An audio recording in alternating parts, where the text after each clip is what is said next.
Halo teman-teman, Assalamualaikum warahmatullahi wabarakatuh. Saya Suainiyah Janah dengan NIM 642311158. Di video ini kita akan belajar bagaimana cara menyusun copywriting yang efektif, mudah dipahami, dan bisa langsung dipraktikkan untuk jualan di berbagai media. Mari simak video penjelasan berikut ini. Di bagian pertama ini kita akan bahas dulu apa itu copywriting.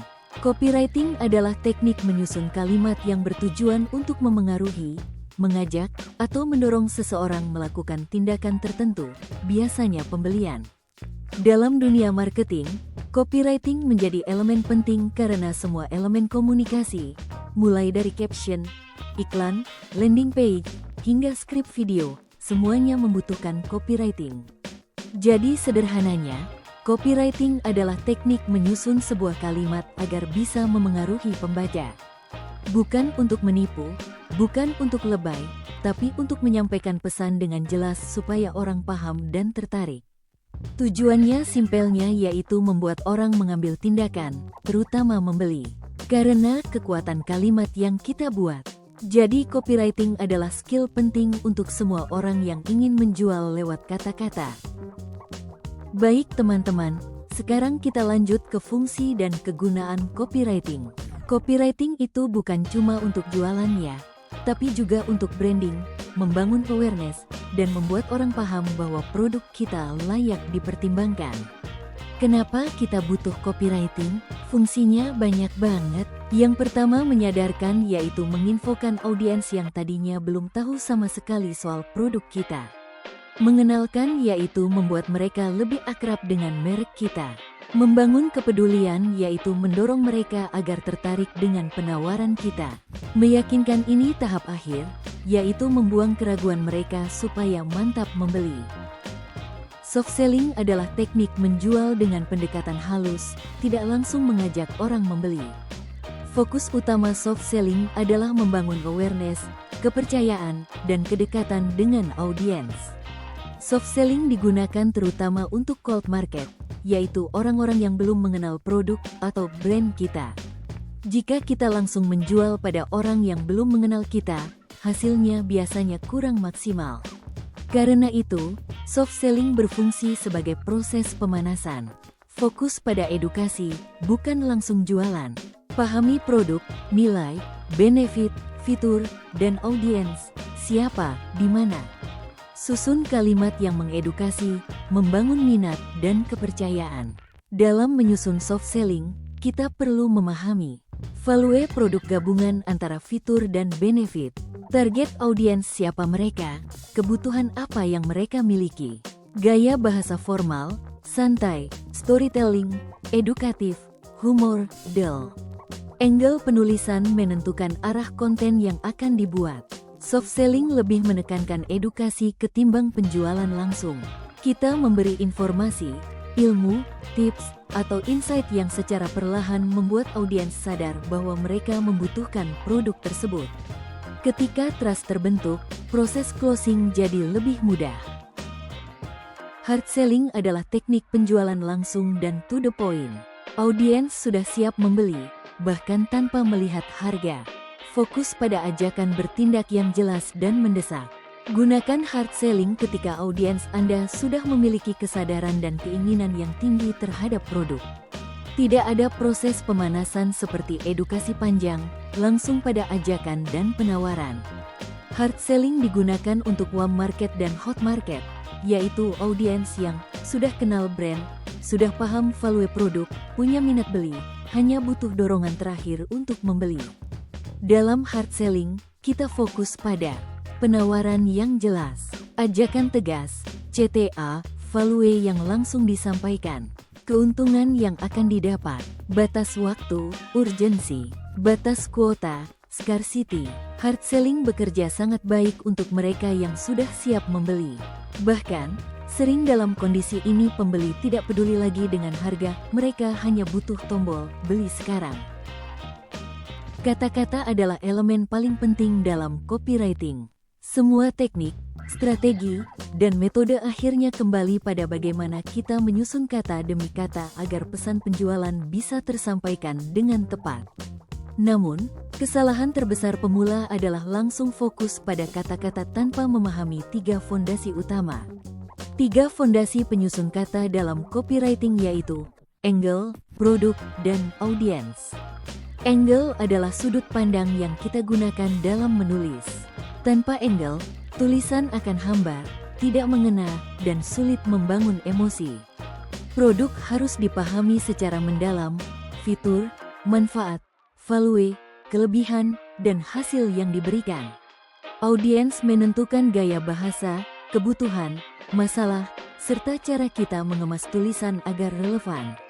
Ketika 3 hal tersebut dikuasai, membuat kata-kata penjualan menjadi jauh lebih mudah. Baik soft selling, hard selling, maupun storytelling akan mengalir dengan sendirinya. Sebaliknya, jika seseorang bingung mulai dari mana, biasanya masalahnya bukan pada kemampuan menulis, tetapi karena belum memahami angle, produk, dan audiensnya. Menemukan ide untuk copywriting bukan hal yang sulit jika kita punya banyak sumber. Justru semakin banyak informasi yang dikonsumsi, semakin kaya ide yang muncul untuk membuat konten penjualan. Sumber ide utama, membaca blog. Membaca artikel dari berbagai jenis blog memberikan banyak insight tentang gaya penulisan, pola penyampaian pesan, serta struktur informasi. Menonton video edukasi, podcast. Konten video banyak membahas marketing, bisnis, psikologi, hingga tren sosial yang semuanya bisa diolah menjadi copywriting. SPI, kompetitor. Kompetitor adalah sumber ide terbaik. Lihat konten mereka, gaya penulisan mereka, dan pola komunikasi mereka. Dari sana kita bisa menemukan ide-ide baru yang bahkan lebih baik. Intinya, makin banyak riset dan konsumsi informasi, semakin kaya ide yang bisa diubah menjadi copywriting berkualitas. Trik membuat copywriting dengan cepat. Ada 2 hal utama yang membuat seseorang bisa cepat dalam menyusun copywriting, referensi dan pengalaman. Referensi. Copywriting membutuhkan kosakata dan pola pikir tertentu.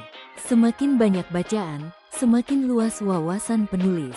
Referensi membantu kita memahami ritme tulisan, power word, cara menyampaikan pesan, dan cara membangun urgensi.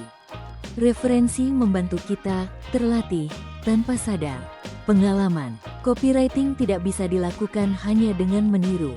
Harus ada proses latihan, membuat tulisan setiap hari, mencoba berbagai angle, menguji kalimat, memahami bagaimana orang membaca. Pengalaman juga menajamkan insting, kapan harus menggunakan hypnoselling, kapan soft selling, kapan storytelling, kapan hard selling. Gabungan antara banyak referensi dan pengalaman yang terus diasah akan membuat proses menulis copy menjadi cepat dan natural. Trik membuat copywriting dari kompetitor. Kompetitor adalah salah satu mentor terbaik dalam dunia copywriting. Keberadaan mereka bukan ancaman, justru sumber pembelajaran yang sangat bernilai. Jangan anggap kompetitor sebagai musuh, tapi anggaplah mereka sebagai mentor gratis. Amati cara mereka menyusun kalimat, lalu modifikasi dengan gaya unik Anda sendiri. Keberadaan banyak kompetitor justru anugerah, karena itu artinya banyak sumber referensi untuk kita. Manfaat kompetitor dalam copywriting. Memberi gambaran bagaimana produk serupa dipromosikan. Menjadi indikator tren penulisan yang disukai pasar. Memberikan contoh angle yang efektif diterapkan. Menjadi sumber referensi struktur copy, gaya bahasa, dan call to action. Cara memanfaatkan kompetitor. Amati bagaimana mereka menyusun kalimat pembuka. Pelajari bagaimana mereka menawarkan solusi. Lihat cara mereka membuat urgensi atau scarcity. Ambil pola umum dan modifikasi agar sesuai dengan gaya kita. Tanpa perlu meniru secara buta, kita bisa mengambil ilmunya lalu menyusunnya kembali dalam versi yang lebih baik. Kita tidak perlu membuat copywriting berbeda untuk setiap platform. Satu copywriting bisa dipakai di banyak tempat asalkan menggunakan pendekatan yang tepat. Caranya, gunakan angle yang luas. Angle yang fleksibel membuat satu tulisan dapat dikemas ulang untuk berbagai media tanpa kehilangan makna. Gunakan bahasa umum. Jangan menyebut fitur platform tertentu. Gunakan istilah universal yang bisa digunakan di Instagram, Facebook, TikTok, Twitter, WhatsApp, dan lain-lain. Fokus pada pesan inti. Jika pesan inti kuat, maka meskipun diposting di berbagai platform, audiens tetap menangkap value yang sama. Sesuaikan format tanpa mengubah isi. Caption Instagram, status WA, tweet Twitter, semua bisa memakai inti copy yang sama hanya dengan penyesuaian kecil pada panjang tulisan. Hasilnya, hemat waktu, hemat tenaga, dan promosi bisa jauh lebih produktif. Baik, untuk akhir video ini mari kita rangkum perjalanan kita dalam menguasai seni kata-kata penjualan. Copywriting adalah keterampilan dinamis yang terus berkembang seiring waktu. Seni meyakinkan. Copywriting adalah tentang menyusun kalimat yang persuasif untuk tujuan pemasaran dan penjualan. Fokus pada apa? Kunci keberhasilan terletak pada pemahaman angle, produk, dan audiens. Belajar dari terbaik. Jadikan kompetitor sebagai mentor untuk terus mengasah kemampuan copywriting Anda. Strategi penjualan. Terapkan soft selling untuk cold market dan hard selling untuk warm market secara efektif. Terima kasih sudah menonton seri Jago Copywriting ini. Ingat, kunci utamanya adalah praktek. Teruslah berlatih dan biarkan kata-kata Anda menjadi mesin penghasil kesuksesan. Sampai jumpa di video berikutnya. Wassalamualaikum warahmatullahi wabarakatuh.